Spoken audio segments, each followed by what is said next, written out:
Poor mother buys a single balloon for her daughter's birthday with 3, but a young billionaire sees everything and does the unthinkable. The afternoon wind pushed the clouds slowly across the sky. In the city center, where the noise of cars mixed with the voices of street vendors, Elena held her daughter's hand tightly. Maya walked beside her, her bright eyes shining with expectation. It was her birthday. 4 years old. Elena squeezed the small hand between her fingers and felt the weight of the envelope in her pants pocket. $3. It was all that was left after paying the rent, the electricity, and buying food for the week. $3 miserable. She looked down and met Maya's little blonde face turned upwards, waiting. The girl didn't say anything, but Elena knew. She knew she was hoping for something. Anything. A sign that this day was different from the others. "Mommy, are we going to buy something?" Maya asked in her thin, innocent voice. Elena swallowed hard. "Yes, we are, sweetie. We're going to pick something very pretty for you." They stopped in front of a colorful stall on the sidewalk. Balloons of all sizes swayed, tied to wires as if they were dancing with the wind. There was a red balloon, a blue one, a yellow one, a pink one with little stars, and others with drawings of little animals. There were 10 in total, each one more colorful than the last.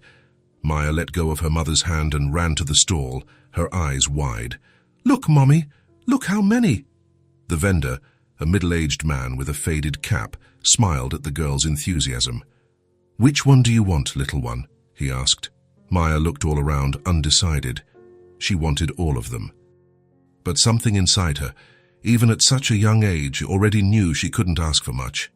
Elena approached, feeling her chest tighten. "How much is one balloon?" she asked quietly. $2.50, the vendor replied. $2.50. 50 cents would be left. Maybe enough to buy a small loaf of bread tomorrow morning. "I will take one," Elena said, trying to smile. Maya looked at her mother, then at the balloons, and back at her mother again. "Mommy!" Her voice came out in a whisper, almost ashamed. "Just one balloon for my birthday." That cut Elena in half.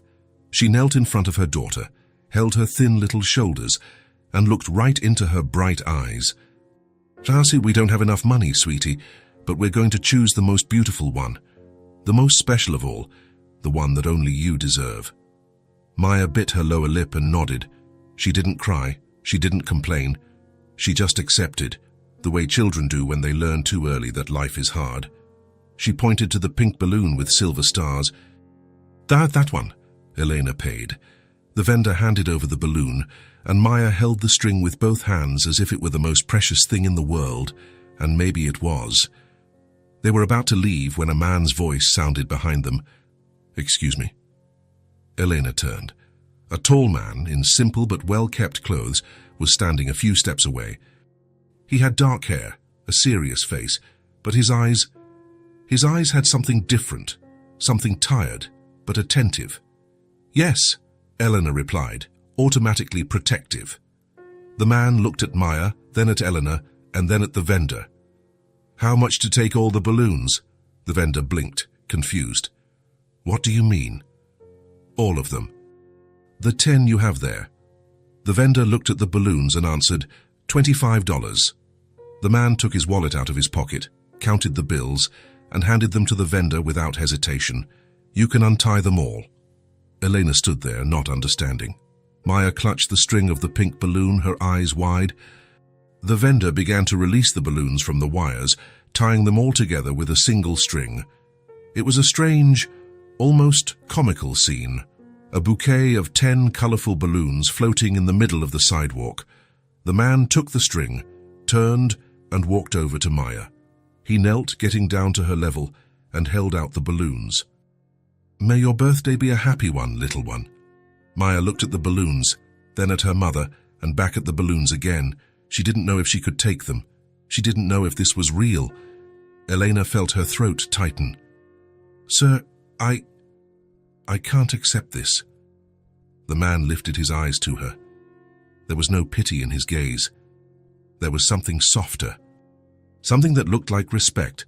"It's not for you, it's for her," he said, still holding the balloons towards Maya. "Every child deserves to have a happy birthday." Maya looked at her mother, silently asking for permission. Eleanor, with teary eyes, nodded yes. The girl let go of the single pink balloon and grabbed the string with both hands. The balloons rose above her head, swaying in the wind, coloring the grey afternoon sky. Maya smiled, a huge smile, the kind that shows all your little teeth. "Thank you, mister," she said, jumping with joy. The man smiled back. It was a discreet but sincere smile. Eleanor wiped her eyes with the back of her hand. "I'm Elena," she said, still emotional. "And this is Maya." The man held out his hand, Julian. Eleanor shook his hand, feeling the firmness of his grip. It was the hand of someone who worked, but also of someone who had comfort. She didn't know how she knew that, but she knew. "Thank you, Julian," she said, her voice choked up. "Really." "Thank you so much." Julian nodded, seeming a little awkward with her gratitude. He was about to leave when Maya, without a second thought, grabbed the sleeve of his shirt. "Julian." He stopped and looked down. Hearing his name in that little child's voice did something strange to his chest. Maya tilted her head to the side, curious. "Do you want to have some cake with us?" Silence. Elena's eyes widened. "Maya, sweetie, you can't—" But Julian gently raised his hand, interrupting her. "Is there cake?" he asked Maya. "There is," she replied excitedly. "Mommy made chocolate cakes. It's a little one, but it's yummy." Julian looked at Elena. She was blushing, embarrassed, not knowing what to say. "I don't want to intrude," he said quietly. Eleanor took a deep breath. This man had just given her daughter something she couldn't. The least she could do was offer a piece of cake. "It's no trouble," she answered, her voice still trembling. "If you'd really like to, we live close by." Julian hesitated. He seemed to be thinking. But then he looked again at Maya, who was holding the balloons with a huge smile on her face, and something inside him gave way. "All right, I'll come." Maya celebrated as if she had won the lottery. They walked through the streets together. Elena in front, Maya in the middle holding the balloons, and Julian behind, in silence. People stared at the strange group, but no one said anything. After 10 minutes, they arrived at an old building with peeling paint and creaky stairs. Eleanor went up first, opening the door to a small apartment on the second floor. The place was simple, a living room with a worn-out sofa, a coffee table, and a frayed curtain. The kitchen was attached to the living room, separated only by a low counter. There was a narrow hallway that led to 2 tiny bedrooms and a bathroom, but it was clean, tidy. It smelled of soap and chocolate. Maya ran inside and stopped in the middle of the living room, holding the balloons with both hands. "We need to have a party," she announced excitedly. Elena smiled, still not believing what was happening. "Let Mommy help you, sweetie." Together, they started spreading the balloons around the living room. Maya chose the spots and Elena tied them, a blue balloon on the chair, 2 red ones on the doorknob, the yellow one hanging from the curtain, the green one on the ceiling lamp, the purple one on the back of the sofa. Julian stood by the door watching. He didn't know if he should help or just let them do it their way. "Julian, can you hold this one?" Maya held out an orange balloon to him. He took it, almost carefully, as if the balloon would break. "Where do you want me to put it?" Maya looked around thoughtfully. "Say over there, near the cake table." He went over and tied the balloon to one of the table legs. Maya clapped her hands, satisfied. In a few minutes, the room was transformed. The colorful balloons filled every corner, swaying gently in the breeze coming through the slightly open window. It looked like a different house. It looked like a real party. Maya stood in the middle of the room, spinning slowly, admiring it all. "Look how pretty my party is with the balloons you gave me," she said, her eyes shining as she looked at Julian. Julian looked at the scene, at the little blonde girl with bright eyes in the middle of the balloons, at the huge smile, at the genuine joy. He felt something he hadn't felt in a long time. A sense of belonging. Elena went to the kitchen and came back with the cake in her hands. It was small, covered with homemade chocolate frosting. It had some colorful sprinkles on top, almost like confetti, and 4 little candles stuck in the middle. Simple, but made with love. She placed the cake on the coffee table in the living room and picked up the box of matches. "Come here, sweetie. Let's sing happy birthday." Maya ran to the cake, standing in front of it. Elena lit the candles, one by one, and looked at Julian. "Will you sing with us?" He nodded. "Yes." Elena started, her voice soft and emotional. "Happy birthday to you." Julian joined in, his deep voice hesitant at first, but soon loosening up. "Happy birthday to you." Maya was smiling so much she could barely stand still. "Happy birthday, dear Maya." Their voices blended, filling the small apartment with something priceless. "Happy birthday to you," Elena clapped. Julian clapped too. Maya laughed. "Happy. Now make a wish, sweetie," Elena said, her eyes welling up. Maya clasped her hands together, closed her eyes tightly, and stayed like that for a few seconds. Her little face was concentrated, as if she were making the most important wish in the world. Then she opened her eyes and blew out the candles all at once. They all went out. Eleanor and Julian applauded again. "Happy birthday, Maya," Eleanor said, hugging her daughter tightly. "Happy birthday," Julian repeated, his voice softer than before. Elena picked up the knife and started cutting the cake. She served a piece to Maya, another to Julian, and a smaller one for herself. She handed them the plates carefully. "I'm sorry if it's not perfect," she said, a bit embarrassed. "I made it with what I had at home." Julian picked up his fork, cut a piece just and brought it to his mouth. He chewed slowly, savoring it. Elena and Maya watched him, waiting for his reaction. He swallowed and looked at Elena, surprised. "This is really good." Elena blinked. "Really? Really good," he repeated, cutting another piece. "It's been a long time since I've had a homemade cake like this." Maya, with her mouthful of chocolate, nodded excitedly. "I told you Mommy makes the best chocolate cake in the world." Eleanor smiled, feeling her face grow warm. It was a simple compliment, but it meant a lot. It meant that this man, who had enough money to buy all the balloons at the stall, thought her cake was good. They ate in silence for a few moments. It wasn't an awkward silence. It was comfortable somehow. Maya swung her little legs on the chair, licking the frosting off her fingers. Elena ate slowly, still processing everything. And Julian, he just watched. He watched the simple home, now full of life with the colorful balloons. He watched the mother who had done her best with almost nothing. He watched the happy child, even without a big party, without expensive gifts, without anything but a cake and balloons.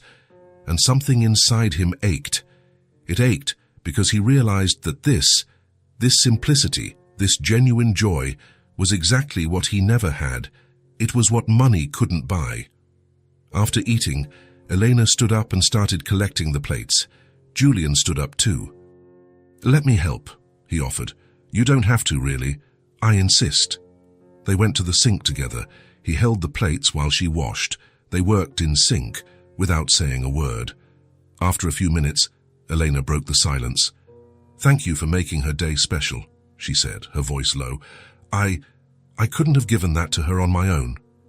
Julian shook his head. "You gave her what matters. You gave her love. The rest is just details." Elena felt her eyes fill with tears again, but she held them back. She wasn't going to cry in front of him. They finished washing, dried their hands, and went back to the living room. Maya was already on the sofa, yawning, tired from the day's excitement. Julian glanced at his watch and realized it was getting late. "I think I should go," he said. Elena nodded. "Thank you for coming. And for everything." "Thank you for the company," he replied. "It's been a long time since I've had such a nice afternoon." He walked to the door, but before leaving, he turned to Maya. "Happy birthday again, little one." Maya smiled, sleepy, but still managed to say, "Come back again, okay? Promise." Julian looked at Eleanor, as if asking for permission. She didn't say anything, but she didn't say no either. He looked back at Maya and nodded, "I promise." And he left, closing the door slowly behind him. Eleanor stood in the living room, looking at the balloons scattered around the apartment. Maya was already asleep on the sofa, hugging the pink balloon. She took a deep sigh. That had been the simplest birthday she could have imagined, but somehow it had also been the most special. and she couldn't explain why. But maybe she didn't need to. Sometimes, the good things in life happen without warning, and when they do, all you can do is accept them with gratitude. Eleanor picked Maya up, carried her to bed, covered her with the sheet, and kissed her on the forehead. "Happy birthday, my love," she whispered. Then she turned off the light and went to sleep too, with a heart lighter than it had been in a long time. 5 days had passed since Maya's birthday. Elena was in the kitchen preparing dinner. It was a simple meal: rice, beans, and a little chicken she had managed to buy on sale. Maya was sitting on the living room floor, playing with one of the balloons still left from the impromptu party. The little girl hummed softly, swaying the pink balloon from side to side. Eleanor smiled as she stirred the pot. For days, Maya hadn't stopped talking about Julian, about the balloons, about the cake, about how nice he had been to them. "Mommy, do you think Julian will come back?" Maya asked suddenly, still looking at the balloon. Elena stopped stirring the food for a second. "I don't know, sweetie. He probably has things to do, but he promised he would. He said he'd come back if we wanted him to," Elena corrected gently, "but sometimes people get busy." Maya pouted, but said nothing more. Elena went back to stirring the pot, but she felt something tighten in her chest. The truth was, she had also thought about Julian over the last few days. Thought about his calm demeanor, the way he had looked at Maya with genuine affection, the way he had helped wash the dishes without being asked. It was strange to miss someone she barely knew. There was a knock on the door. Elena frowned. She wasn't expecting anyone. Her neighbor always called before coming over. "So I'll see who it is," she said, wiping her hands on a dish towel. She walked to the door and opened it. Julian was standing on the other side, holding a brown paper bag. Elena's eyes widened. "Julian," he smiled, a bit shyly. "Hi, I hope I'm not bothering you." Before Eleanor could answer, Maya came running up behind her. "Julian!" The girl threw herself at his legs, hugging them tightly. Julian almost lost his balance but held the bag with one hand and placed the other on Maya's back.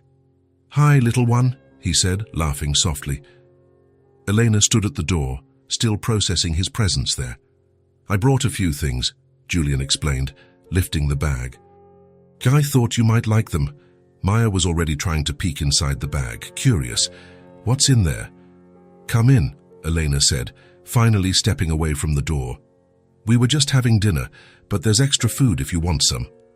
"No, thank you. I've already eaten. I just came for a quick visit." Julian came in and placed the bag on the coffee table. Maya was already beside him, jumping with anticipation. Can I see? Can I see?" "You can," Julian said, smiling. He started taking things out of the bag, one by one. First, a package of sweet bread. The smell instantly filled the room. "Sweet bread!" Maya cheered. Then, a small carton of orange juice. "Juice too!" And then Julian pulled out 3 children's books. They were new, with colorful covers and bright illustrations. One was about forest animals. Another was about a girl who wanted to be an astronaut. The third was a book of fairy tales. Maya took the books with wide eyes, as if she had just received a treasure. "Books, Mommy, look." "Real books." Elena approached, looking at the books and then at Julian. "You didn't have to do this," she said, her voice soft but firm. "I know," Julian replied, looking at her. "But I wanted to." Elena didn't know what to say. Part of her wanted to refuse out of pride, because she didn't like feeling like she was receiving charity. But the other part, the part that saw her radiant daughter holding those books, couldn't say no. "Thank you," she said, finally. Julian nodded. Maya was already sitting on the floor, opening one of the books. "Julian, will you read to me, please?" He looked at Elena as if asking for permission. She smiled and nodded. "Yes." Julian sat on the floor next to Maya. The girl snuggled up close to him, opening the book about the forest. "This one! I want this one!" Julian took the book and began to read. His voice was calm, measured, and he changed his tone slightly when he imitated the different animals in the story. Maya laughed, pointing at the drawings, asking questions. Elena stood in the kitchen doorway, just watching. There was something strange about that scene. A man she barely knew, sitting on her living room floor, reading to her daughter as if it were the most natural thing in the world. But at the same time, it felt right. She went back to the kitchen and finished preparing dinner, but she could still hear Julian's voice and Maya's laughter coming from the living room. When she returned, the two were still on the floor. Julian had already read 2 books and was starting the third. "It's time to eat, Maya," Elena said, carrying the plates. "A little more, Mommy. The story is so good." "We'll finish after dinner," Julian said, closing the book carefully. "Go on. Your mom made a delicious meal for you." Maya pouted but obeyed. Julian stood up, stretching his back. "Are you sure you don't want anything to eat?" Elena asked. "There's plenty of food." "No, thank you." "But can I have a piece of that sweet bread with you?" Elena smiled. "Of course." They sat at the table. Maya ate quickly, too excited about the new books to pay much attention to her food. Julian and Elena ate the sweet bread, talking quietly. "How was your day?" he asked. "Tiring," Elena replied with a shrug. "But normal, and yours?" "Quiet. Had a few meetings this morning. Nothing major." Maya interrupted, looking at Julian. "What do you do for work?" Julian smiled. "I work in business, boring adult stuff." "Oh," Maya made a face. "And that does sound boring." He laughed. "It is a little." After they ate, Julian helped Elena clear the plates. They went to the sink together, working in silence. He held the plates while she washed, just as he had done on her birthday. "You don't have to help every time you come over," Elena said, half joking. "I know. But my mother taught me never to leave the table without helping." Elena smiled. "Your mother raised you well." "She tried," Julian said, a touch of sadness in his voice. Elena noticed but didn't comment. If he wanted to talk about it, he would. They finished washing and went back to the living room. Maya was already on the sofa, waiting with the book in her hands. "Will you finish the story now?" she asked hopefully. Julian glanced at his watch. It was already past 8 o'clock. "Is it okay if I stay a little longer?" he asked Elena. "Stay," she replied. "Maya won't let you leave without finishing the story anyway." Julian laughed and sat on the sofa. Maya snuggled up next to him, and he continued reading from where he had left off. Elena sat in the chair opposite them, just watching the way Maya looked at him with admiration, watching the way he had patience, explaining the difficult words, answering all her questions.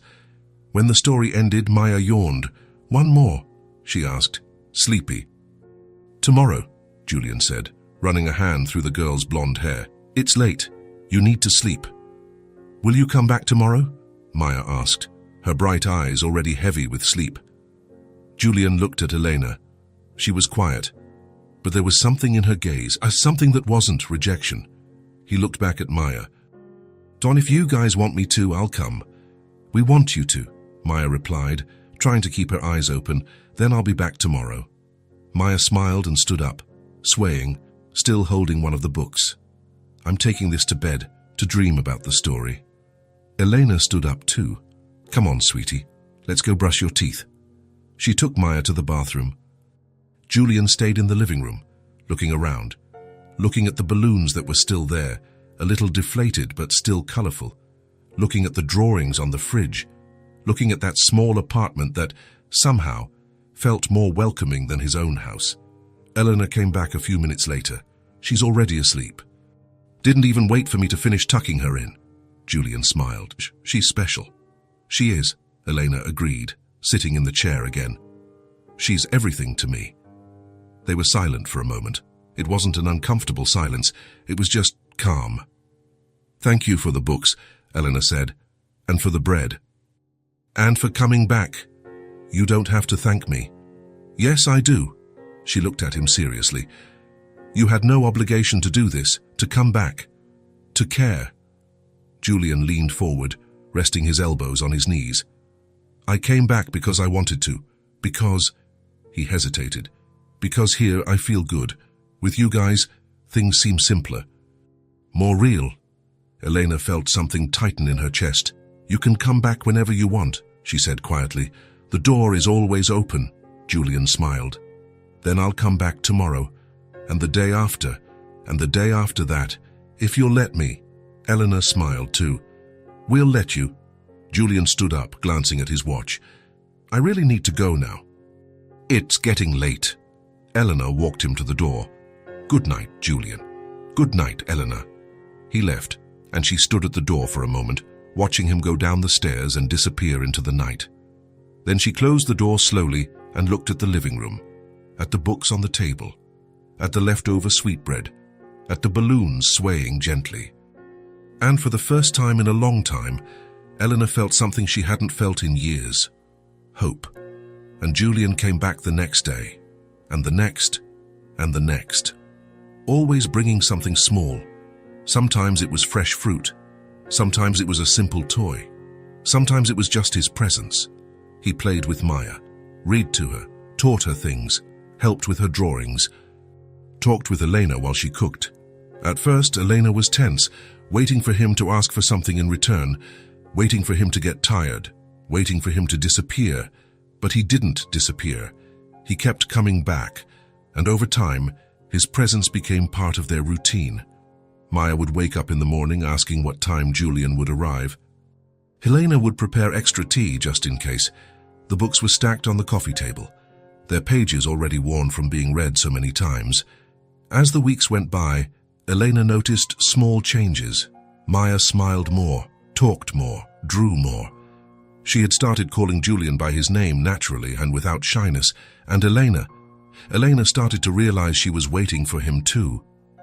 Waiting for the conversations at night, waiting for the laughter in the living room, waiting for that feeling that she wasn't alone. One night, after Julian had left and Maya was asleep, Elena sat on the sofa, looking at the scattered toys, the books on the table, the drawings stuck to the fridge. The house felt different now, more alive, fuller. And she realized something she was afraid to admit. Julian's presence was healing spaces that time had left empty, spaces she didn't even know existed, spaces she had learned to ignore because it hurt less than feeling the absence. But now, with him there, those spaces were being filled, slowly, without rushing, without pressure, just happening, and that scared her. But at the same time, for the first time in a long time, Eleanor allowed herself to feel something other than exhaustion and worry. She allowed herself to feel joy, and maybe, just maybe, she allowed herself to start trusting again. 2 weeks had passed since the night Elena had opened up to Julian about her life. Since then, something had changed between them. It wasn't anything obvious, nothing that could be put into words, but it was there. A greater intimacy, a deeper trust. Julian continued to show up almost every day, and every time he came, he stayed a little longer. Sometimes even after Maya was asleep, just talking with Elena in the living room, drinking tea, sharing comfortable silences. That particular night, Maya had fallen asleep earlier. The day at the neighbor's daycare had been long and the girl was exhausted. Eleanor put her to bed right after dinner. When she returned to the living room, Julian was standing by the window, looking down at the street below. He seemed lost in thought. "Is everything okay?" Eleanor asked, approaching. Julian turned his head and smiled, but it was a tired smile. "I'm fine, just thinking." Elena sat on the sofa and gestured for him to sit too. Julian hesitated for a second, but then he sat next to her, not on the opposite sofa, as he used to do, but next to her. They were silent for a while. Elena waited. She had learned that Julian spoke when he was ready. Pushing him didn't work, and finally he spoke. "You told me about your life," he began, his voice low, "about how you're raising Maya alone, about everything you've been through." Eleanor nodded, listening. I think I owe you the same honesty."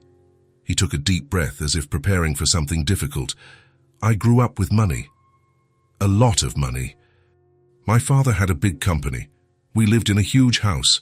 I had everything a child could want: toys, clothes, trips." He paused, looking at his own hands. "But my father, he wasn't around much. Always traveling, always in meetings, always too busy for me." Eleanor listened in silence, not interrupting. And my mother, his voice softened. My mother was different. She tried to make up for his absence. She gave me attention, she hugged me, she listened to me. He smiled, but it was a sad smile. She was the only person who really saw me, who really cared about me, not about the family money or what I could offer. She sounds like she was a special person, Elena said softly. She was. Very special. Julian was quiet for a moment before continuing. When I was 15, my father died. A heart attack.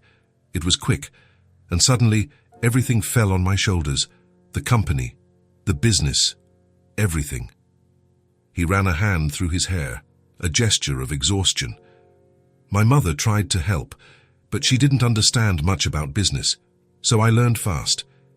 I had to learn, and by the time I was 20, I was running everything myself. That must have been difficult, Eleanor commented. It was. But I managed. I kept the company running. Made it grow, actually. And I got rich. Very rich. He looked at Eleanor, and there was something in his eyes, something empty. But you know what's funny? The more money I made, the lonelier I felt. Elena said nothing, just held his gaze. People started getting close to me, Julian continued. Beautiful women, gorgeous even, well-dressed, perfumed, everything a man could want on the surface. He laughed, but it was a bitter laugh. But they didn't want me. They wanted the money. They wanted the expensive dinners. They wanted the jewelry. They wanted to be seen with me at events. Gold diggers, Elena said, and it wasn't a question. Exactly. Gold diggers. Superficial. Empty. Julian leaned back on the sofa, looking at the ceiling. I went out with several of them, tried to convince myself that one of them was different, but deep down, I knew. They were all the same. He turned his head to Elena, and I was left alone, surrounded by people but completely alone. Elena felt her chest tighten. She knew loneliness, but it was a different kind of loneliness from his. Hers was physical. His was emotional. "And your mother?" she asked. Julian's face clouded over a bit. "She passed away 3 years ago. Cancer. She fought for 2 years, but it wasn't enough." He took a deep breath, and Eleanor saw his eyes get wet. "When she died, there was a void that no one filled, no one at all. I had everything, a big house, cars, money, but I had no one who truly cared about me." He quickly wiped his eyes. "Until I found you too." Eleanor felt her throat tighten. Julian turned completely to her now, facing her directly. "With you, I started to feel again," he said, his voice trembling slightly. "I started to feel that I matter, not for the money, not for what I can offer, but for who I am." He pointed to the room where Maya was sleeping.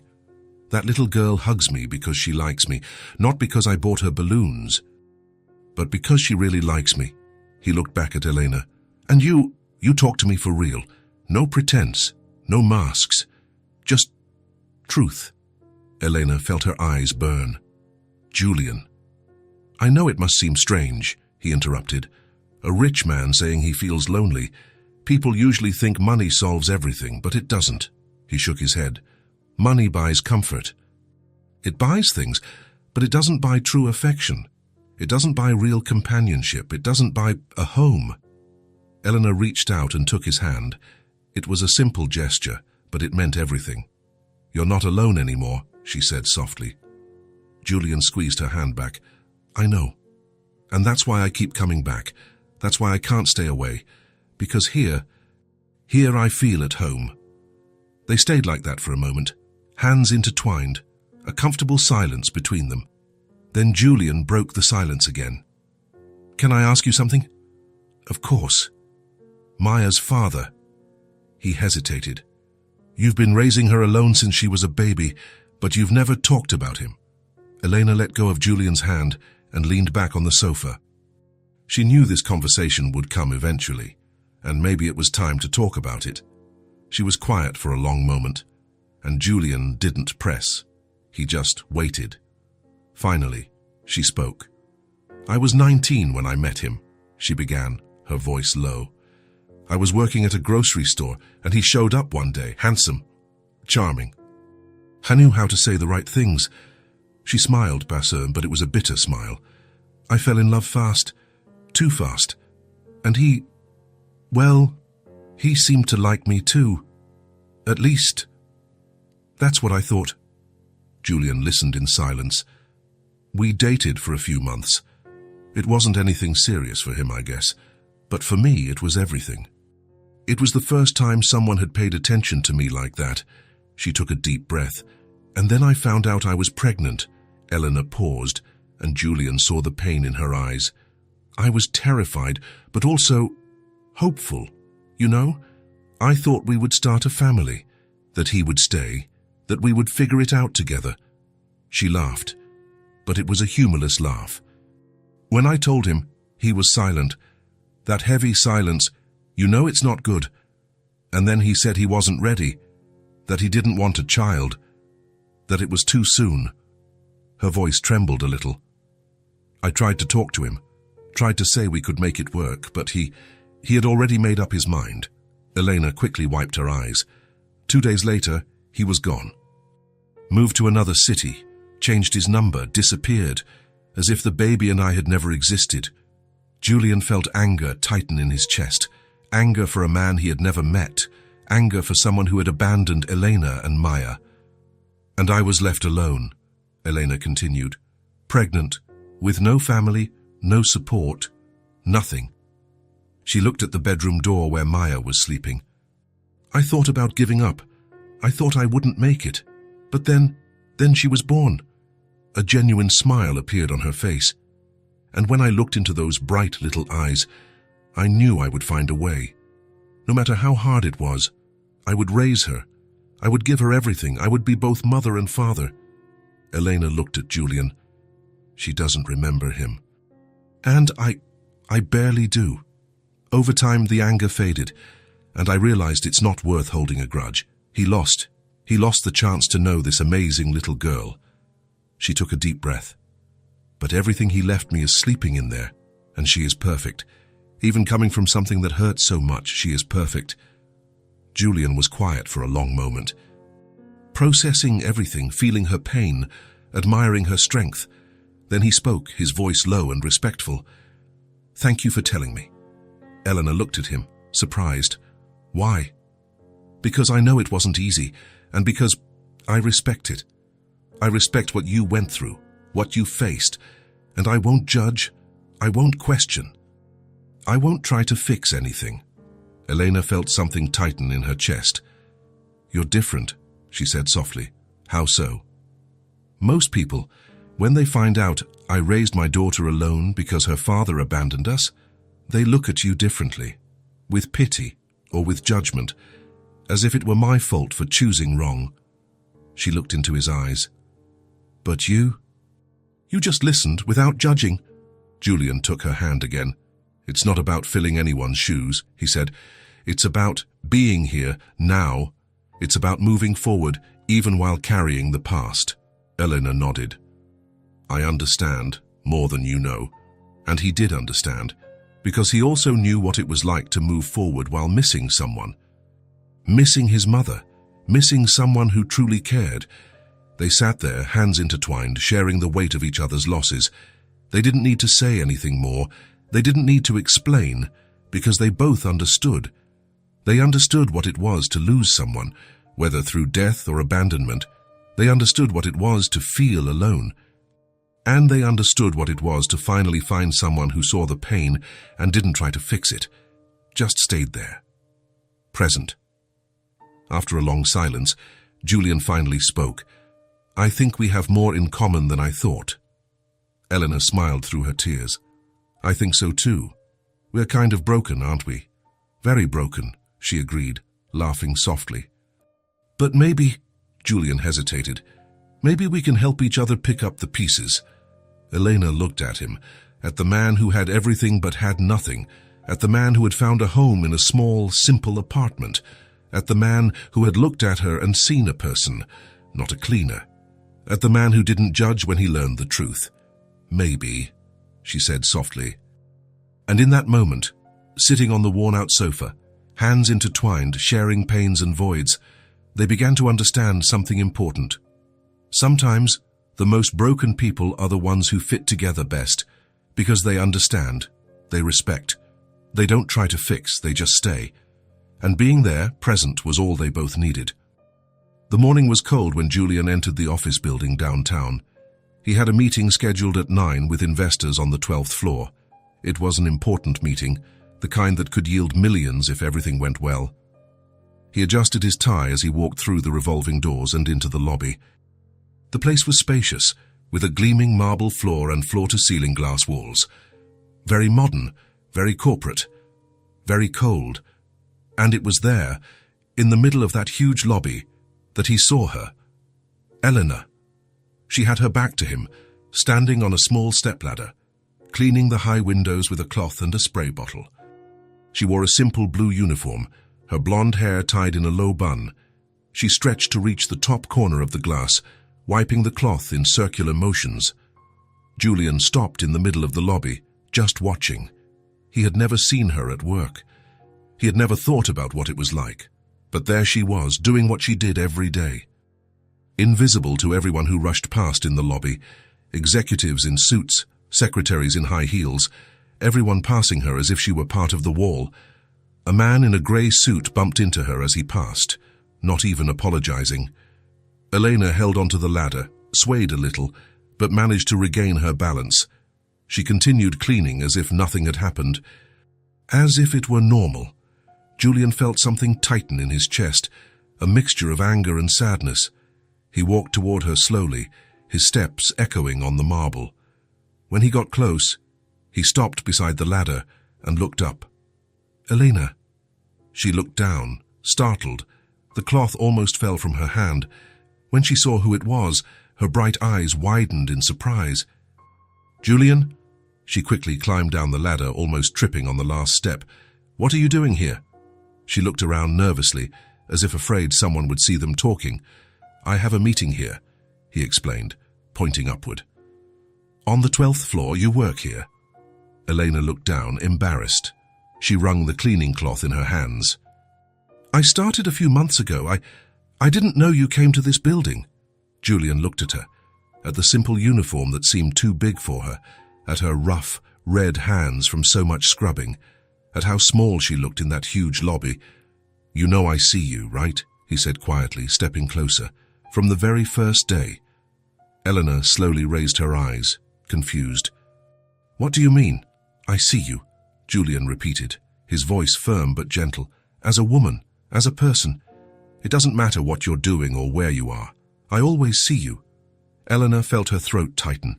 She had spent years being invisible, years cleaning offices, bathrooms, windows, floors, without anyone even looking at her. People passed her by as if she were part of the furniture. No one asked her name. No one said good morning. No one said thank you. She was invisible. But Julian, he saw her. She began, but couldn't finish the sentence. Eleanor. A gruff male voice cut through the moment. She turned quickly, her whole body tensing up. It was the supervisor, a middle-aged man with a potbelly and a grumpy face. He approached with heavy steps. What are you doing standing around talking? He asked, his voice harsh. The windows on the 3rd floor haven't been cleaned yet, and neither has the 5th floor bathroom. Do you think you're being paid to chat? Elena immediately lowered her head. Sorry, sir. I'll get right to it. Julian felt anger rise quickly. He stepped forward, placing himself between Elena and the supervisor. She was talking to me, he said, his voice cold and sharp. I was the one who asked her to stop. Is there a problem? The supervisor looked at Julian, sizing him up. From the expensive clothes, the impeccable suit, the brand-name watch on his wrist, and the confident demeanor, he realized this wasn't someone to be trifled with, probably someone important. Oh, he changed his tone instantly, forcing a fake smile. All right then, sir. No problem. But as soon as you're done talking, Elena, there's a lot of work waiting. Understood, she murmured. The supervisor walked away, muttering something under his breath. Elena looked at Julian, mortified. Her face was red, You didn't have to do that. Now he's going to be watching me. He shouldn't talk to you like that, Julian said, still annoyed. It's his job, Elena defended, tiredly. He's just doing his job. That's no excuse. Nothing justifies treating someone as if they're less. Elena sighed deeply. She knew it was no use arguing. I need to get back, she said, picking up the ladder again. Otherwise, I'll be in real trouble. Julian glanced at his watch. There were still 15 minutes until his meeting. Meet me at the end of your shift, he asked. Elena hesitated. What for? Just meet me, please. Elena looked into his eyes and saw something there, something sincere. I get off at noon, she said finally. I'll wait for you here in the lobby. Elena agreed with a small nod and walked away toward the elevators. Julian stood there watching her go, still feeling that anger burning in his chest. The meeting lasted 3 hours. It was productive. The investors accepted the proposal. Millions were secured. But Julian barely paid attention. His mind was elsewhere. He was thinking about Elena, about the way she had lowered her head when the supervisor spoke to her, about how she was invisible to everyone else. When the meeting ended, Julian went down to the lobby and waited. He sat on one of the leather benches near the entrance and just sat there, watching people come and go. At noon sharp, Elena appeared. She had changed out of her uniform into regular clothes, old jeans and a simple blouse. Her hair was still in a ponytail. She looked around until she saw him sitting on the bench. She walked over to him. Hi, she said, a bit awkwardly. Julian stood up immediately. Hi, have you had lunch? Not yet. I usually just eat at home. It's cheaper. Come have lunch with me, he said. Elena blinked, surprised. What? Come have lunch with me. There's a good restaurant nearby. Nothing fancy, just a nice place. Julian, I can't. I need to pick up Maya and... Call your neighbor, Julian interrupted gently. Ask her to stay for another hour. I'll pay for the extra time, please. Elena hesitated, but when she looked into his eyes, she saw only sincerity. Okay, she relented. I'll call. She made the call, explaining the situation. The neighbor agreed without any issues. Done, she said. They walked side by side through the downtown streets. The sun was strong now. After 2 blocks, they arrived at a small restaurant. It was nice, but not overly fancy. It had light wood tables, natural light pouring in through the windows, and a cozy atmosphere. The waiter greeted them and led them to a table by the window. Elena sat down, still feeling a bit uncomfortable. You didn't have to do this, she said quietly. I wanted to, Julian replied. They ordered their food. Elena chose the cheapest item on the menu. He didn't insist. He respected her choice. They were silent for a few minutes. I didn't know you worked in that building, Julian said finally. I started 3 months ago. It pays a little better than my old job. Does the supervisor always talk to you like that? Elena shrugged. It's normal. He has a lot of people to supervise. I'm just another employee to him. It shouldn't be normal, Julian insisted. Elena stopped eating and looked at him. You don't understand, Julian. For people like me, we're invisible. People walk past me every day and don't even see me. I clean their tables, the bathrooms they use, the windows they look through. But they don't see me. They don't know my name. I'm just... nothing. She took a deep breath. And that's okay. I've accepted it. That's just a job. It pays the bills. That's what matters. Julian leaned forward. I see you. Elena felt her eyes burn. I know, and it's weird. Good, but weird. Why weird? Because I'm not used to it. I'm not used to someone looking at me and really seeing me as a person, as a woman. She quickly wiped her eyes. Sometimes I forget that I'm more than the job I do, that I'm more than the uniform I wear. You are so much more than that, Julian said firmly. You're a mother. You're strong. You're brave. You're beautiful. You're everything. Elena felt her heart race at his words. Thank you, she whispered. They went back to eating. They talked about small things, about Maya, about the books she was loving. When they finished, Julian paid the bill and they left. The sun was still strong. Thank you for lunch, Elena said. You don't have to thank me." They stood there for a moment. "I wanted to invite you to something," Julian said. Elena looked at him, curious. "To what?" "I wanted to take you and Maya out to dinner. To a real restaurant. Nothing too fancy, just a nice place and with good food." Elena hesitated. "Julian, please, let me do this." Elena looked at him but hesitated. The fear was there. "Aren't you embarrassed to go out with us?" she asked quietly. Julian frowned. "Embarrassed? Why?" Because I'm a cleaner. Because we don't have money. Because I don't know how to act in fancy places. Because we're not from your world." She took a deep breath. "Because people will look and they will judge." Julian took a step forward and held her shoulders, gently but firmly. "Listen to what I'm about to tell you," he said, each word heavy with truth. "I am with the best people I could have by my side. I'm not embarrassed about anything. I'm proud. Proud to be with you, proud to be with Maya.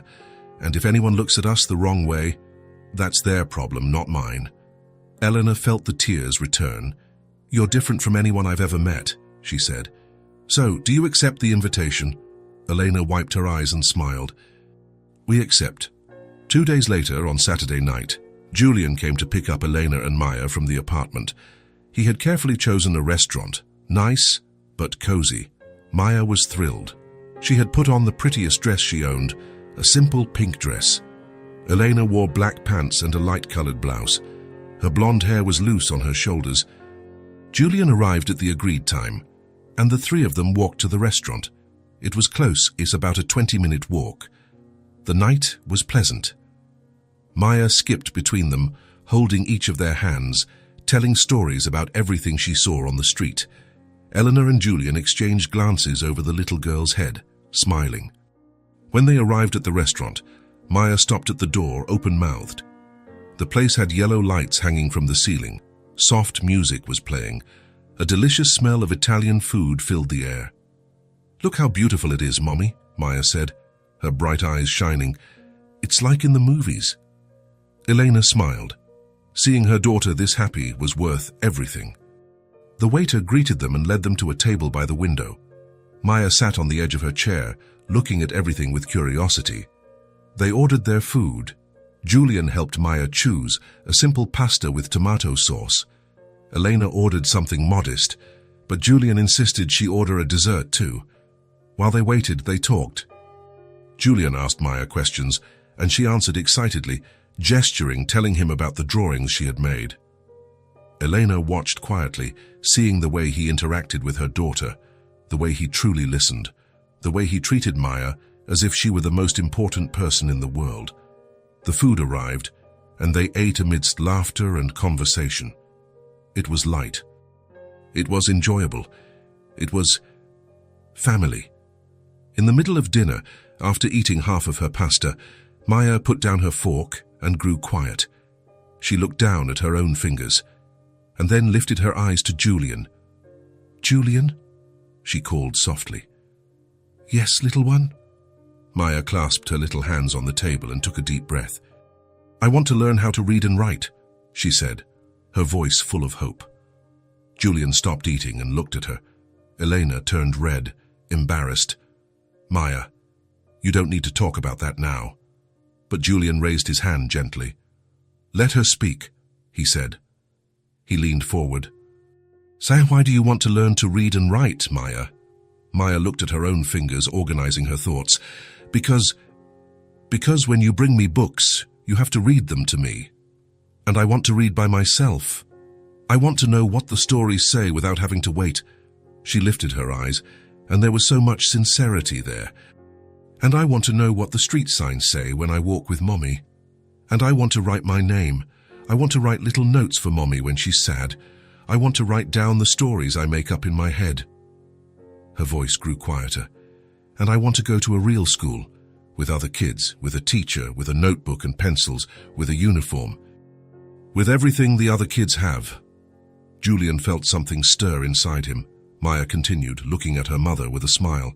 "Mommy said that if things work out, I'll go to school next year. She's saving money every month. She works really hard for it. She always puts a little bit aside whenever there's extra. Eleanor had her head down, picking at her food without eating, her face red. She didn't want Julian to know how hard it was. "I know it will take a while," Maya said, "but that's okay. I can wait. Mommy said it will happen. And I believe her." Julian looked from Maya to Eleanor, and then back to Maya. He saw the hope in the little girl's bright eyes. He saw the simple but immense dream of just learning to read and write, and he also saw Elena's silent shame. The shame of not being able to give that to her daughter immediately. And in that moment, looking at that 4-year-old girl with such simple dreams, just wanting to read and write, things that most children took for granted, and at that mother who fought every day to make those dreams come true, Julian felt something shift inside him, something profound, something that changed everything. He didn't say anything then. He didn't make any promises out loud. He didn't want to embarrass Elena. But something inside him was decided in that very moment. That little girl would learn to read and write. She would have a school, a teacher, a uniform, supplies, a notebook, pencils, everything, and not next year, soon, and he would make sure of it. Somehow, without hurting Elena's pride, without making it seem like charity, he would make sure of it, because now they were no longer just acquaintances. They were part of his life, part of his heart, and he wasn't going to let them keep fighting alone. Not when he could help, not when he had finally found someone worth fighting for. Julian smiled at Maya and said simply, "You're going to be an amazing student, I'm sure of it." And as Maya smiled back and returned to eating her pasta, Julian was already planning how to change everything, how to give them what they deserved, how to build the future Maya dreamed of, and how to make Elena understand that accepting help wasn't weakness, it was love. 2 weeks had passed since the dinner at the restaurant. 2 weeks since Maya had spoken of her dream to learn to read and write. 2 weeks since something had shifted in the air between Elena and Julian. He continued to show up every day. But now, there was something different. Something unsaid, but present. In the glances that lasted a little longer. In the hands that touched by chance and were slow to pull away. In the silences that weren't uncomfortable, but full of meaning. That Friday night, after playing with Maya and reading her stories until she fell asleep, Julian stayed in the living room. Elena came out of her daughter's room and closed the door softly. "She's asleep," Elena said, returning to the living room. Julian was standing by the window, looking down at the street below. He turned when he heard her enter. "Elena," he began, his voice low. "I need to talk to you about something." Elena felt her heart race. There was something in his tone. Something serious, something important. Of course. Should we go to the backyard? "It's quieter out there." They went out the back door. The yard was tiny, but it had 2 old plastic chairs and a low table. The night was calm, with a light breeze that rustled the leaves of the single tree growing there. Elena sat in one chair, and Julian sat in the other, facing her. He was quiet for a moment, as if organizing his words in his head. Eleanor waited, nervously. She didn't know what to expect. Part of her was afraid he was going to say he was leaving, that he had gotten tired, that it had been fun, but now he needed to get back to his life. But then he spoke, and what he said was completely different. "I've always had everything," Julian began, looking at his own hands. "Money, a big house, expensive cars, trips all over the world, everything money could buy." He took a deep breath. "But I never did anything for anyone but myself. I always lived for myself, for my work, for my business. I always thought that was enough, that being successful was what mattered, that accumulating more and more was the goal." Elena listened in silence, not interrupting. "And women," he continued, lifting his eyes to her now. "I've had beautiful women around me, truly beautiful. Models, actresses, successful businesswomen, women any man would want by his side." He paused. "But they were empty, self-serving, superficial. They wanted the money. They wanted the status. They wanted to be seen with me at events. But they didn't want me. Not really. They never asked how I was. They never cared if I'd had a tough day. They never looked at me and saw the person. Elena felt something tighten in her chest. And I accepted it, Julian confessed. I accepted it because I thought that was all I deserved. I thought that's how it worked. You give money, they give companionship, a cold exchange, no love, no truth. He leaned forward, resting his elbows on his knees, looking directly into her bright eyes. But then I found you, and everything changed. Eleanor felt her breath catch. Being with you two made me see a different world, Julian continued, his voice full of emotion.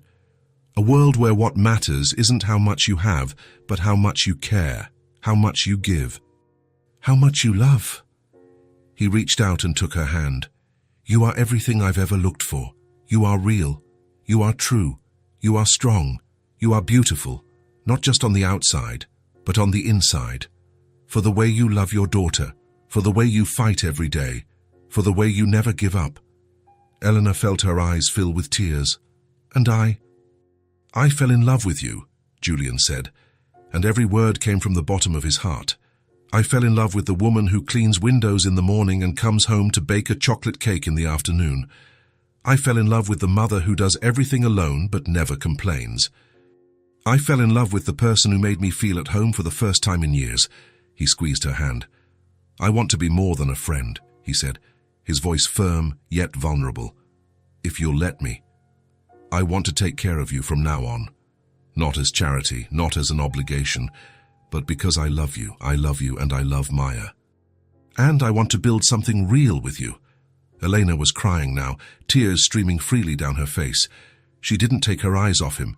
Julian continued, because he needed to say it all. He needed her to know. I want to make your daughter's dream come true, he said, his voice trembling slightly. I want to secure her future. I want her to learn to read and write. I want her to go to school. I want her to have everything she deserves. And I want to do this not because I have money, but because I care. Because she matters. Because you matter. He took a deep breath. And I want to help you too. I want to get you out of that building where you're invisible. I want to put you in a place where you're seen, where you're respected, where you're valued.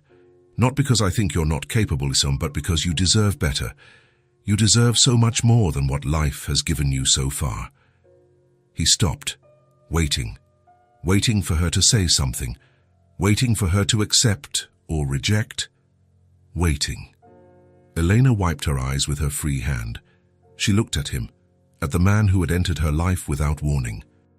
The man who had bought balloons for her daughter, the man who had stayed, who had come back, who had cared, and she smiled, a smile wet with tears, but genuine. You didn't come to save me, she said, her voice low but firm. You stayed, and that is worth everything. Julian felt his chest tighten at those words. I don't need a savior, Elena continued, the words coming out slowly, heavy with truth. I've saved myself so many times. I've gotten up on my own so many times. I've moved forward alone so many times. She squeezed his hand back. But you didn't try to save me. You didn't come with pity. You didn't come trying to fix things. You just stayed. You saw the mess of my life and you stayed. You saw my exhaustion and you stayed. You saw I had nothing to offer and still, you stayed. She took a deep breath, tears still falling. And that is worth more than anything. It's worth more than money. It's worth more than promises. It's worth more than pretty words, because you proved it. You proved that you care. You proved that we matter. Julian felt his own eyes burn. I'm scared, Elena confessed, her voice trembling. Scared to accept and have you change your mind. Scared that we'll get used to it and you'll leave. Scared to let Maya get even more attached and have you disappear. Because she already loves you, Julian. She already sees you as something more. I'm not leaving, Julian said firmly, looking directly into her eyes. I'm here, and I'm going to stay here, not as someone who's just passing through, but as someone who wants to stay forever. Eleanor sobbed. Are you sure? Because if you have any doubt, any hesitation, you'd better leave now, before I completely believe you. Before I let my heart open up completely, before... Julian got up from his chair and knelt in front of her. He held her face in both hands, gentle but firm. "I'm sure," he said, looking deep into her bright eyes. "Absolutely sure. I love you. I love Maya. And I want to stay. Not just today, not just tomorrow, but forever." Eleanor closed her eyes, tears streaming from beneath her eyelids. She placed her hands over his, feeling the warmth, the firmness, the truth. "I love you too," she whispered, finally saying out loud what she had known for days. "I'm scared, but I love you." Julian smiled and rested his forehead against hers. "Then let me," he pleaded softly. "Let me stay. Let me take care of you. Let me be a part of this. Let me build something real with you." Elena opened her eyes and looked at him, at the man kneeling in front of her, at the man who had everything but chose them, at the man who saw her. "Okay," she said, smiling through her tears. "You can stay." Julian pulled her into a hug. A tight hug, the kind that says everything without needing words. Eleanor let herself be hugged, feeling the weight of the last few years being lifted from her shoulders. She wasn't alone anymore. She had someone. They had someone. They stayed like that for a long time, embracing in the small yard under the starry sky with the breeze rustling the leaves of the tree. And when they finally pulled apart, Julian took her hand again. "So, about what I said," he began, returning to the subject. "About helping with Maya, with your job, do you accept?" Eleanor took a deep breath. "I accept, but on one condition." "What is it?" "You let me pay you back, not all at once, not now, but one day, when I can." "You let me repay you somehow." Julian shook his head. "You don't have to—" "Yes, I do," Elena interrupted firmly. "For me, for my pride, so I know it's not charity, that it's a partnership." Julian thought for a moment and then nodded. "Okay, your way, in your own time." Elena smiled. Thank you. You don't have to thank me." "Yes, I do, for everything. For staying, for caring, for seeing me." Julian kissed her hand. "Thank you for letting me in, for trusting me, for giving me a family." Elena felt her heart warm. They sat there longer, talking about the next steps. Julian spoke about the schools he had researched, about the contacts he had in companies, about how he would take care of everything, but respect her pace. Eleanor talked about her fears, about her hopes, about how she wanted Maya to have everything she never had, about how she was tired of being invisible, and together they began to plan Maya's enrollment in a good school, to plan Elena's change of job, to plan the future that, for the first time, seemed possible. When it was well past midnight, Julian finally got up to leave. "I'll be back tomorrow," he said at the door. "I know," Elena replied, smiling. He pulled her in for another hug, a long, tight hug full of promises. "I love you," he whispered in her ear. "I love you too," she whispered back. Julian left, and Elena stood at the door watching him go down the stairs and disappear into the night. She closed the door slowly and leaned against it, closing her eyes. Everything had changed. The dinner hadn't just been a gesture. It had been the beginning of something real, the beginning of something true. And that conversation in the yard, that had been the moment when love stopped being just a feeling and became action. It became commitment. It became a path.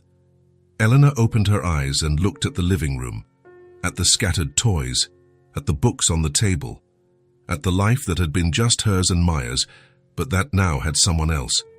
And for the first time in a long time, Eleanor wasn't afraid of the future. She had hope. Hope that things could be different, that love could be real, that she deserved to be happy, and that maybe, finally, she had found someone who would stay, not to save her, but to love her. And that changed everything. 3 days had passed since the conversation in the yard. 3 days since Julian and Eleanor had put everything into words. 3 days since love had ceased to be silent and had become declared. That Sunday afternoon, Julian arrived at the apartment with a bag of fresh fruit and a tub of ice cream. Maya opened the door before he even knocked, as if she had been waiting at the window. "Julian!" she shouted, throwing herself at his legs. He almost dropped the bag but managed to keep his balance, laughing. "Hi, little one. Did you miss me?" "I did. You took so long." "Took so long. I was here yesterday," he said, coming in and closing the door with his foot. "But it feels like a long time," Maya complained, pouting. Eleanor appeared from the kitchen, drying her hands on a towel. She smiled when she saw Julian. "Hi," she said, and there was something different in the way she looked at him now. Something softer, more open. "Hi," he replied, and his smile was the same. Maya pulled Julian by the hand to the sofa. "Come on. I want to show you the drawing I made today." She ran to the coffee table and picked up a sheet of paper covered in crayon. It was a drawing of 3 people, one tall, one medium, and one small, holding hands in front of a house. There was a huge yellow sun in the corner and flowers scattered across the ground. 7 go. "Look," Maya showed him proudly. "It's the 3 of us." Julian took the drawing carefully, as if it were the most precious thing in the world. He looked at every detail, at the blonde hair she had drawn on herself and her mother, at his dark hair, at the big smiles on all their faces. "It's beautiful," he said, his voice emotional. "You draw very well." "I know," Maya said, without modesty. "Mommy says I have talent." Elena laughed from the kitchen. "Such a humble girl." Julian sat on the sofa and Maya sat next to him, resting her head on his arm as had become her custom. "You know what I was thinking?" Maya said, looking up at him. "What?" "That my birthday wish came true." Julian frowned, confused. "Your birthday wish?" "Yeah," Maya nodded seriously. "Remember when you brought the balloons and we sang Happy Birthday?" "I remember, and I closed my eyes and made a wish before blowing out the candles." "I remember that," Maya smiled, a huge, genuine smile. "Well, my wish came true." Julian felt something tighten in his chest. He didn't know why, but those words carried weight. "And what did you wish for?" he asked quietly. Maya looked at him with those clear, innocent eyes. She didn't hesitate. She just said it, as if it were the most natural thing in the world. "I wished for a dad." The silence that followed was absolute. Julian was completely still. He didn't blink. He didn't breathe. He just looked at the small girl sitting beside him, with her innocent smile and her eyes shining with happiness. Elena appeared in the living room doorway, still holding the dish towel. She had heard, and she stood frozen too, her eyes wide. "I always saw the other kids with their dads," Maya continued, unaware of the impact of her words. "At the park, at the store. They would hold hands with their mom and dad, and I only had mommy. And that's okay because mommy is the best in the world." She looked at her mother and smiled. Elena felt her eyes fill with tears. Maya looked back at Julian. "But I always wanted a dad too. Someone to play with me, to read stories, to hug me, to stay with us." She held his large hand with her 2 small ones, and then you showed up, on my birthday, with the balloons, and you stayed. You came back the next day, and the next, and the next, and you didn't leave. Her voice became quieter, more emotional, even for a child. "And now you're always here, and you play with me, and you read stories, and you hug me. And you take care of mommy too, and you're like a dad." She squeezed his hand. "So my wish came true. I have a dad now. I have you." Julian felt something break inside him, something he had held in for years, something he didn't even know was there until that moment. He felt his eyes burn. He felt his throat close up. He felt his chest tighten so much he could barely breathe. And then, for the first time in many years, Julian began to cry. It wasn't a silent cry. It was a deep sob, coming from within, that shook his shoulders. Tears streamed down his face uncontrollably. Maya's eyes widened, scared. "Julian," she called out, worried. "Guys, why are you crying?" She looked at her mother, as if asking for help. Eleanor was already crying too, but she came over and sat on Maya's other side. "Julian," Maya repeated, her little voice worried. "Did I say something wrong? Are you sad?" Julian shook his head, trying to control himself, but the tears kept falling. He wiped his face with his hands, but it was no use. Finally, he managed to speak, his voice choked and trembling. "No, little one," he said. pulling her into a tight hug. "I'm not sad. I'm happy. Very happy." Maya let herself be hugged, but she was still confused. "But why are you crying if you're happy?" "Because sometimes," Julian tried to explain between sobs, "sometimes we get so happy that our heart can't hold it all inside, and so it comes out as tears."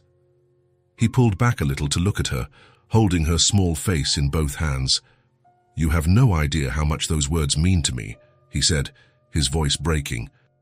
"How much you mean to me?" Maya smiled, still a little confused, but happy to see he wasn't sad. "I love you," Julian said, looking deep into her bright eyes. "I love you so much. You and your mum are the most important people in my life." "I love you too," Maya said simply and truly, in the way only children can love. Julian pulled her into another hug, and this time he didn't hold back.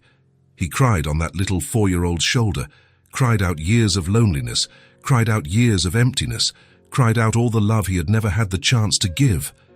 Elena came closer and hugged them both, crying too, crying. The three of them stayed there, embracing on the worn-out sofa of that small apartment, as the afternoon sun streamed through the window. After a long moment, Julian pulled away and wiped his face. He looked at Maya, who was looking at him with that serious expression she sometimes had. "Can I tell you something?" he asked. "You can," Maya replied. "You made my dream come true too." Maya tilted her head to the side, curious. "Your dream?" "Yeah, I made a wish too. It wasn't on my birthday, but it was a wish I made many times." "What wish?" Julian glanced quickly at Elena, and she smiled through her tears encouragingly. He looked back at Maya. "I wished for a family, a real family. Not just a family in name, but a family of love, a family where people care, where people stay." He took her hand again. "And you and your mom, you are that family. You gave me something I never had. You gave me a home." Maya smiled, that huge smile that lit up her whole face. "So we made each other's dream come true," she said, as if it were the most incredible discovery in the world. "We did," Julian agreed, laughing through his tears. "We did." Maya threw herself into his arms again, and he held her tight, as if he would never let go. Elena watched, her heart so full it felt like it would explode. She had never imagined it would be like this, that love could arrive this way, that one person could walk into their lives and change everything. But Julian had changed. He had changed everything. And now seeing him hug her daughter, seeing him cry with happiness, seeing him love Maya as if she had been his from the very beginning, Elena knew with absolute certainty that he wasn't going anywhere. He had stayed, not as a visitor, not as a friend, but as family, as a father, as love. And that, Elena thought, that was everything they had ever needed. They didn't need wealth. They didn't need luxury. They needed someone who would stay, someone who would love, someone who would see them for what they truly were, valuable, important, worthy of love. And Julian was that someone. He had been since the first day, when he bought all the balloons at the stall just to see a little girl smile. And now, months later, he still was. Only now he wasn't a kind stranger anymore. He was family, he was a father, he was love. And that changed everything. 2 weeks had passed since that afternoon when Maya had talked about her birthday wish. 2 weeks since Julian had cried in the arms of that little girl, feeling for the first time the weight and beauty of being called a father. In those 2 weeks, Julian spent almost every day at the apartment. He would arrive in the late afternoon and stay until Maya fell asleep. Sometimes he stayed even later, talking with Elena, but every night he would leave. He would go back to his house, that big, empty, cold house. And every night and when he left, something inside him ached. That Friday night, after putting Maya to bed, Julian and Elena were sitting on the sofa. He was quieter than usual. "Is everything okay?" she asked. Julian looked at her. He took a deep breath. "Every night, when I leave here, I hate it," he said. "I hate having to go. I hate going back to that empty house."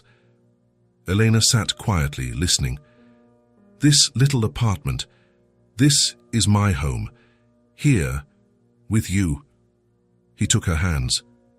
I don't want to see you go at the end of the day anymore, he said firmly. If you'll have me, come live with me. Elena's eyes widened. Come live with me, Julian repeated. You and Maya. Let's build a life together, a real family, every day, forever. Elena was speechless. I love you. I love Maya, and I don't want to live apart from you anymore. Elena felt tears well up. She looked around at the small apartment that had been their home. It had been all she could give her daughter, but Maya deserved more. Elena looked back at Julian. If it's to build it together, she said. We'll go. Julian smiled, pulling her into a tight hug. The next morning, they told Maya. She was having breakfast when Julian arrived. Elena took a deep breath. Sweetie, Julian made a proposal. He asked if we want to go live with him, in his house, to be a real family. Maya's eyes widened. Can I live with Julian? Yes, Elena confirmed. You would have your own room, and we would wake up together every day. Maya looked from Elena to Julian. Then she smiled. I want to. We're going to be a real family. She threw herself into Julian's arms. He held her tight in a hug, his heart bursting with happiness. The move happened the following week. There wasn't much to take. Clothes, toys, the books Julian had given them, the drawings stuck to the fridge. Eleanor made sure to take the small table where Maya drew and the pot she used to make chocolate cake, things that had history. When they arrived at Julian's house, Maya stopped at the entrance, dumbfounded. The house was big, with a yard, huge windows, 2 floors. Is this it? Maya asked. This is it, Julian confirmed. Welcome home. He guided them inside. He went up the stairs and opened the door to the first bedroom. This is Maya's room. Maya ran in. The room was large, with a new bed, a wardrobe, and a desk. Is it mine? Maya asked in disbelief. All yours. Maya ran from one side to the other, laughing, jumping on the bed. Elena stood at the door, crying. She had never been able to give this to her daughter. Julian took her hand. And our room is over there, he said. Elena looked at him. Our room, if you want. I want to be with you. In our room. Julian smiled and pulled her into a hug. The first few days were about adjusting. Maya explored every corner. She ran through the yard, she played on the stairs, she drew at her new desk. Eleanor learned to cook in the large kitchen. She started to make that house feel like a home, and Julian woke up every day and smiled. He was no longer alone. He would come downstairs for breakfast and find Maya sitting at the table. He would find Elena in the kitchen, humming, and that was all he had ever wanted. A week after the move, Julian came home from work and found a new drawing stuck to the fridge. 3 people holding hands in front of a big house. And underneath, written in red crayon in crooked letters, "This is the house my heart chose." Julian stood there, looking at the drawing, his eyes burning. Eleanor appeared behind him and hugged him. She made it today, Eleanor said. She said it's not just a house, it's the house of her heart. Julian turned and hugged Eleanor tightly. Thank you, he whispered. For trusting me. Thank you, Elena replied, for giving us a home. They stood there, embracing as the smell of food filled the house, as Maya played in the living room, scattering her toys. As life happened, Julian looked around. The house that had been empty now had life. It smelled of fresh coffee in the morning. It had toys scattered about. It had laughter echoing. It had drawings on the fridge. It had family. It had love. It had a home. And it had all started so simply, with a $3 balloon, with the desire to make a little girl smile. Sometimes, it all starts with something small and ends with what money can't buy, a true home. Julian looked at the woman in his arms, at the girl playing in the living room, and knew for sure that he had found it. It wasn't in success, it wasn't in money, it was right there, in that moment, with those people, in love, in family, in a home. Finally, he had found his place. It wasn't the big house that made the home. It was the people inside it. And those people were his people, his family, his love, his home, forever. That night, when they tucked Maya into bed, she held both of their hands. Good night, Mommy. Good night, Daddy. It was the first time she had called Julian Daddy so naturally. Julian kissed her forehead. "Good night, my little one." Elena and Julian left the room and closed the door softly. In the hallway, they looked at each other. They didn't need to say anything. They went down to the living room and sat on the sofa, holding hands. "We did it," Elena said. "We built a family." "We did," Julian agreed. "And it's the most beautiful thing I've ever done." They sat there in silence, enjoying that moment, that peace, that completeness. Through the window, the moon illuminated the garden, and inside the house everything was where it was supposed to be. A house that was once empty now had life. It had color, it had noise, it had love, and three people who were once alone were now a family, a real family, built not with blood but with choice, with presence, with love. Julian looked at Eleanor, and she looked at him, and without saying a word they both understood. They had found their home, not in a place, but in each other. Sometimes it all starts with a $3 balloon and ends with what money can't buy, a true home. If this story touched your heart, subscribe to the channel and turn on notifications so you don't miss the next ones. Leave a like because it helps this story get recommended to more people. See you in the next story.